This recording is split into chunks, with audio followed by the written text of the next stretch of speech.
When I tried to export the video to the MacBook, the whole video deleted. So now I have to restart the whole story. All right, let's do this again.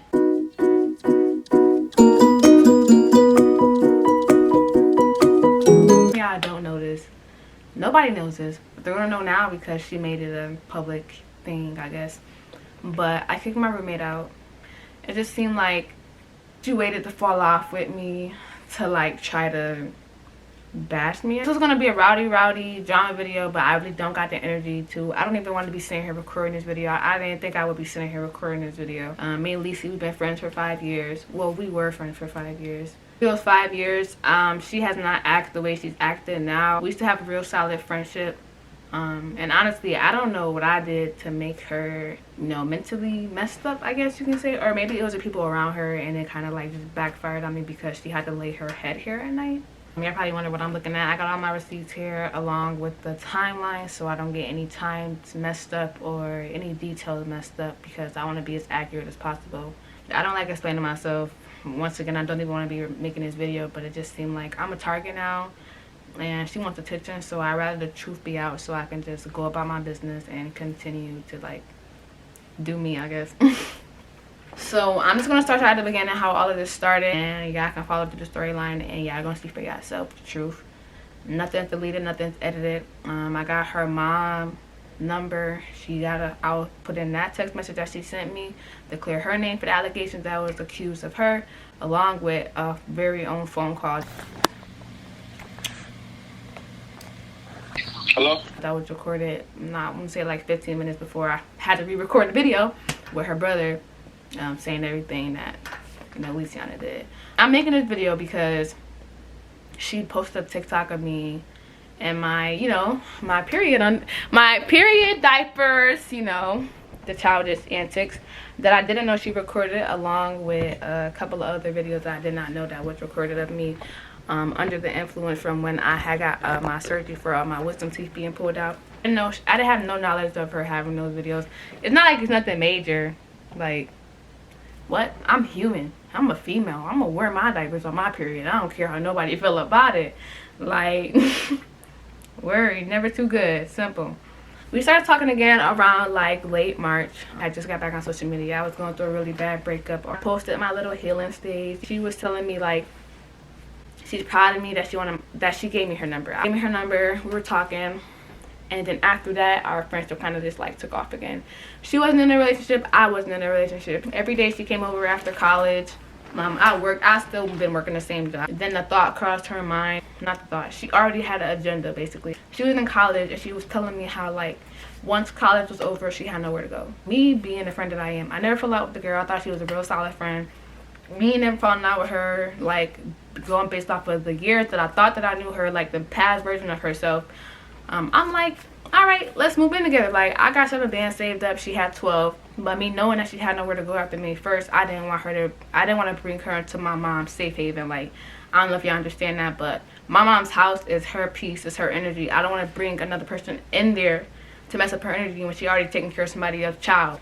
I didn't want to add extra mouths to feed extra people that she couldn't take care of. She lived in an 8-bedroom house. I wasn't sharing a room with Luciana. It was over for that. I don't like sharing. My emotions and thought on that when we first started talking or whatever the case may be. It was real genuine. It was an idea that wasn't bad for her to move in because based off of what I seen from her before she started showing like the mental illness, it was really like genuine. She was a real genuine person on it. I never argued with her. I have a phobia of living alone, so I really didn't want to leave my mom's house, but because I knew how our friendship was, I just was like, fuck it, we can move in together. A lot of people warned me about her family situation, her former friends, but I just feel like nobody's opinion can like make me look at you differently unless you prove to me that that's who you are. There are many opportunities to change the way she acted, but I was kind of just like receiving the same thing, like a chain reaction. Fast forward to us moving in, it was like April 25th. The first day I moved in, it was already a long day. Car had got smacked while I was helping her move her stuff.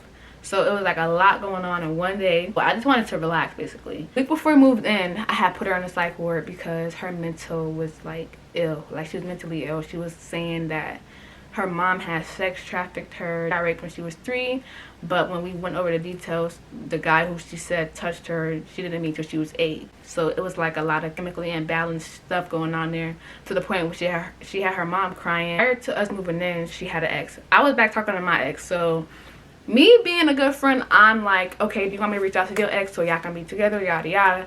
She was like, yeah. So I did that, reached out to him, they got back together. So prior to us moving in, he came here, he helped us put all of the stuff together. Mind you, I never seen him like face to face until the day he helped us move in. I just had him on Snapchat because she had me add him like by username so I can talk to him about her. So I ended up getting them back together because she really like seemed like she genuinely wanted him, and she seemed like she was mentally healed. So I was like, all right, cool. He was here like the first 3 days of us moving in here. They were real happy. So like the problem started, like, I want to say escalating like the second week around. And she told me she dealt with it in the past with other friends, but I should not have to get the back end of what somebody else did if I never gave you, you know, a reason to question that. He was here every day, and they was real clingy with each other. You know how relationships are. She had no job at the time. She had just quit her job because she thought her mom was on her payroll and her mom was controlling her pay, I guess. She was paranoid.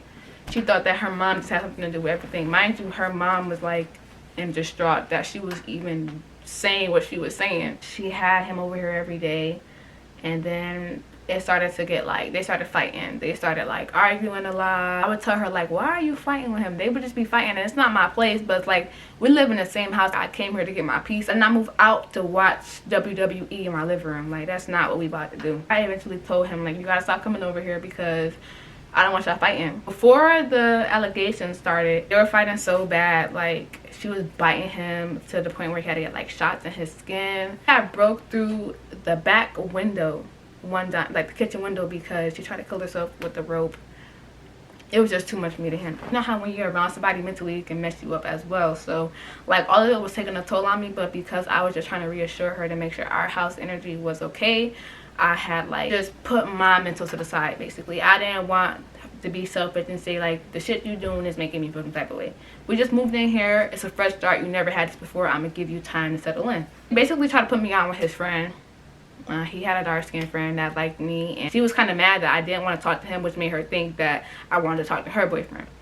Mind you, I vented to her, like crying to her about the one person that I wanted to be with for the longest. So for her to question my loyalty when I never gave her like a reason to question my loyalty, it kind of like hurt me. But because she told me like she never been genuinely loved, she don't know what real love felt like, I took that into reassurance. But I know how it felt to like really feel like you don't got nobody. So me just being me, trying to be understanding, I was trying to understand her. So she accused me of fucking him under multiple occasions. I screenshot it. I put like the little thing right here. And she kept saying like, oh no, we're good. But behind closed doors, she was beating him up because she thought that he liked me, which was so weird because I never been with him alone. I've never spoke to him without her knowledge. Every time I spoke to him, it was because she wanted to speak to him. We're in the same room. She was like right there. My girlfriend was here every day. Before we got back together, she was still here every day. So it didn't really make sense to me why she thought what she thought, but it get even crazier. It went on for like an ongoing 6 days. I want to say 6 days top. She kept saying it. She kept apologizing, then doing it again, and apologizing, then doing it again. The excuse was that she never had genuine love. She just don't want to lose us because we don't have people that care about her. That went on for so long. I like cut my whole communication with him. Like, it was nothing else that he could say to me, even though like I knew what it was. I did not want to deal with that. That was still my friend at the end of the day. I was trying to understand where she was coming from. I want to tell y'all, like, between all this time, every day, she's like, I'm proud of you. I want to surround myself with people like you. I never put myself in competition with her. I never felt like I was a competition with anybody. I don't be understanding how, like, when I speak up after being mellow for so long, I become the bad guy in everybody's story. But I gotta be the bad guy because I constantly let you run over me, and I finally told you how I feel. Then I guess I'm the bad guy. After that little thing blew over, which it eventually did, like, if it wasn't one problem, it was another with her. Eventually she started back talking to her mom, and then she started the bullshit with her mom. So with me, there was no more situation. She was cool. Once I started recognizing like what she was doing wrong, she started to become possessive. It's always had this love-hate relationship with me. Like, one day she'll love me, the next day she'll hate me, and it was like, I couldn't take it. You're not my bitch. I'm not about to sit here and tolerate the love-hate shit with you. You're not even my mom. I'm not gonna tolerate it. Friendship became one-sided. I couldn't have friends, but she could have friends. It was like, I love you, you're only my friend, but it was being friends with people she was talking about. So it made me wonder, like, well, I wonder what you say about me. It became possessive. It was down to like the love letters recorded without my consent. Like, when I say without my consent, I'm talking about, like, I'm in here high off, like, amnesia from getting my wisdom surgery pulled, and she secretly recorded me just to put it in TikTok. I'm walking around my house in my undergarments where I feel safe at, and she's recording me to try to post it. What was your intentions to even begin with? Why are you keeping content of me like that in your phone to begin with? Like, that's creepy as fuck. I'll ex anybody. I ex friendships. I don't even talk to one of my brothers. Like, I'll ex anybody. But I loved Lacey that much that I tried to constantly understand where she was coming from. She came from a dark place, so I was trying to get her out of that dark place. That's just the person that I am. I'm like that with everybody. But there's only so much I could take before I become violent. I don't understand what was the whole point of her doing what she did. Like, it just still don't make sense to me. Down to lying about being sex trafficked. That's what, like, lured me into wanting to help her. So my girlfriend moved in, like, towards the beginning of June. Both of their birthdays were in June, so I, like, celebrated it with both of them. She even, like, came with us on my girlfriend's birthday, to the point she was so possessive that, like, we couldn't leave the house without her. We would try to go to the beach and shit. She would be like, where are you going? Okay, I'm coming. Don't leave me. I'm like, oh, we'll come back and get you. We just want a little bit of alone time. We already sleep in the same house. Too much estrogen. And it was just, like, ruining, basically sabotaging my relationship. And even though I told her about it and tried to set boundaries, she didn't know what boundaries were. I kind of just, like, told her, like, you gotta chill. And she's like, just because your girlfriend's insecure don't mean I gotta chill. You do, because there's boundaries. Like, I don't. And that's why I don't understand it was one-sided, because that would make me think, like, okay, now you want to fuck me because you're trying to basically take me from my girlfriend. That's kind of weird. Everything was cool up until I got surgery, which was June 22nd. She was mad because she couldn't come to the surgery. Then she was mad because she couldn't take care of me after the surgery. I didn't know she was recording me while I was under the amnesia until she posted a TikTok about me. Making posts about me. Like, when we stopped talking, I deleted all the media of her, like pictures, videos, anything, because you're no longer my friend and I don't plan on rekindling that friendship. So I'm gonna delete everything that has to do with you. Why are you keeping videos and pictures of me that I didn't even know you had? That's weird. Like, me even being in your phone storage, knowing that we don't deal with each other, is weird. I don't care what nobody say, that's weird. She was trying to be funny and posted a TikTok or whatever the case may be, but I still was trying to keep the peace. Nobody's gonna know that I kicked her out up until now. You're not gonna know I kicked her out up until I post the video.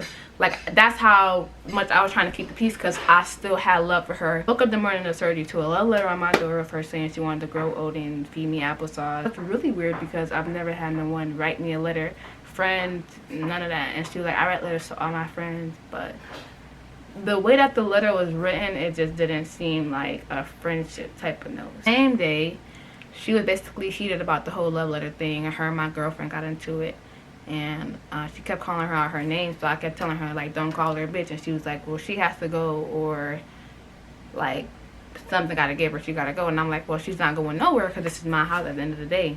It was to the point where my mom had to come here and tell her about herself and tell her, like, this is not your house, you gotta go in there and apologize. She came in here, gave a fake ass apology, and just had every excuse on why she did it. I was under a lot of stress to the point where, like, I almost, like, relapse. And she made fun of it. Like, she made a whole thing about it. Mind you, she's still on the fact that she thinks that I'm pregnant by her boyfriend. Like, you have a family to live for. She said, like, mad, I'm gonna put it right here, like, you have a family to live for, you can't be doing this. And I'm like, bro, what the fuck are you talking about? Like, now I'm getting mad because you keep saying shit and you got nothing to back it up with. That's when I started getting angry. That's when I started reaching my breaking point, and I had to make the decision to, like, if I wanted her to stay here, if I wanted her to get out.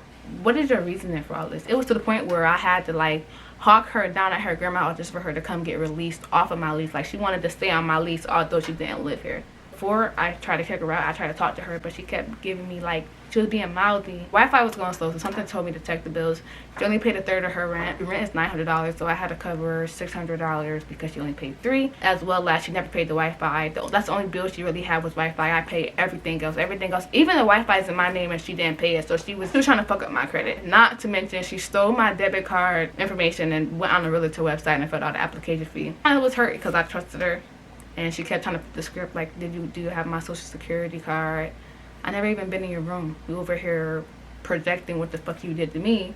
So now I had to go through a whole process to get a new debit card and everything because she stole my information. People that used to be friends with her was telling me like she's very possessive and she put her mom through a lot of shit. That's when it clicked to me that this not the first time she did it, but I'm just wondering why she did it to me, because I like the only person that actually believed her. So when she moved out, I came back from the gym around like 7 o'clock. So I came back to police car. She was packing all her stuff. I came back in here. I didn't think nothing of what she was packing because it's her stuff. Everything out of her room was gone except for her bed and her dresser. I come in here. I'm about to take a shower. Open the shower, cat shit in the tub. She stole the Wi-Fi box. The Wi-Fi is not even her name. She didn't even pay the bill. She ain't paid the bill since it's been put on. And it's on my credit line. So she had intentions of destroying my credit line. I'm known for like having good ass credit. I went there and linked with her mom. Her mom told her not to come because she knew she was going to start her stuff. Her whole family know how she is. They all told her not to come. She still pulled up. She get in my car. She's like, hey, sister, da-da-da. Like, acting like nothing happened yesterday, sticking her hand in my food. And I'm just like, I'm not tolerating this. I'm like, I don't forgive you. Get out of my car. She's like, we're sisters. You heard what your mom said. We have to be sisters. And I'm like, no, we're not. We're nothing. Like, get out of my car. She got mad. She got mad because I kicked her out of my car. I told her mom, like, you gotta get out of my car, put somebody else in my car. Her mom already gotta deal with the lies, the CPS cases of her lying, saying that she got sex trafficked. Got them interrogating the 5-year-old because of her lies, because she just don't like her mom. And we ended up going to Darien Lake. Was not around Lacey one time, so when we got in the parking lot, she started being funny, started acting weird, calling her mom a clown. Her mom ignoring it because her mom already done put up with it for 17, 18 years. She's like, I'm not about to keep doing this game with you. You want my reaction? Popped her ass. Boop, boop. And then she's like, this is abuse. And her mom like, you not about to ride with me. She was mad because she wanted to ride with us back, but I told her no. Then she got mad like, oh, your cars stink, da da da da. But you was dying to ride in it. You was dying to ride in the 2021. And she was like, I bought them the tickets. Why can't I ride with them? You didn't buy nothing. I got proof right here that I sent you that $50 for them tickets. This is how she got the 2 black eyes. Right after Darien Lake, she almost fought her brother in the parking lot because she was disrespecting his mom. And he's like one of them sons where like he don't like people disrespecting his mom, talking to his mom any type of way. Like people that he cared for, he go hard for. He was basically picking on him, and he's her younger brother. And I'm like, yo, just get in the car, let's all go. We drove back without her. We get to her mom's house. She pulls up. We had left. Me and my girlfriend left. We came home to cook dinner. It's the same. It's like the day after she got kicked out, so we in here trying to get the house together. We just went grocery shopping. We're gonna explain that. It's a whole phone call. He gonna explain it. Yeah, she was doing mad much, and that's when mom was trying to have her like leave. That's when she wasn't trying to leave, and that's when my cousin was trying to put her in the car. My cousin couldn't put her in the car. My mom was like, yo, fat boy, like put her in the car so she could leave. I put her in the car. She sitting there, started swinging on me, so I beat her ass. Then, basically, that's like the last thing that happened. But all around, she tried to say my mom was sex trafficked her. My mom never sex trafficked her. We basically was like sheltered our whole life. Like we was not in the hood like that. Like hasn't been through nothing either. She's putting herself through stuff. Exactly. Like she's making shit up in her head. On top of that, she tried to have CPS come and take my mom's kids from her. She tried to go on the internet saying my mom didn't have custody of her kids for over 3 years. If my mom didn't have custody of us, who had custody of us? No, for real. My dad lived out of state. Trafficking shit, that shit never went down. Her story didn't make sense. Made no sense at all. No sense at all. The man that she said did this stuff to her, she met him when she was like 8 through my dad at work. And she said it happened when she was 3, so it definitely was not adding up. You're not. Then number one, you're not gonna remember anything. I've been saying that for the longest. But she grabbed his chain, so then he started punching her because he just got tired of her disrespecting his mom. But it's like she swung first, so in that predicament, it was like you either gonna respect my mom or you gonna have to catch his fate. It's like she kept asking for it because she wanted something to show for her. She wanted sympathy. She wanted people to just like feel bad for her getting hit, but people don't know what led up to it. Like she always showed the effect or like the outcome of stuff, but never why it happened. And she really be the cause of a lot of stuff. I woke up one morning and my bank account, my checking account was gone. And I called the bank and I'm like, well, why is my checking account? There's like someone by the name of Luciana, came in here and closed out your account. And I'm like, if it was a joint account, why is my personal checking closed? That's not the joint account. And so they made a mistake and allowed her to cut it out, to basically close it. So that's under investigation. But I'm like, if you didn't want to, we had a joint account for bills that she never even took part in. It's my money. I don't care. Like, don't go touching stuff. I said, if you wanted out, you could have said that. Like, I forgot I even had a joint account with bitch because I got so many bank accounts. camera keep dying on me. So I'm just gonna finish out the video right here. I didn't know that she was capable of that because that's not the person that I went to high school with. So it kind of caught me by surprise, but everybody did warn me about her and I didn't listen. But I learned my lesson. And it was a real arrogant smell in her room. We had like went and bought one of them vacuums that shampoo the rugs because the room had such an arrogant smell. We had to like board up all of our windows because we know how crazy she is. We started to remodel the whole kitchen. We turned her room into a smoke room and say, welcome to the smoke section. Rule number 1, don't move nobody in your personal space, ever. Under no circumstances. Don't let nobody move in your personal space.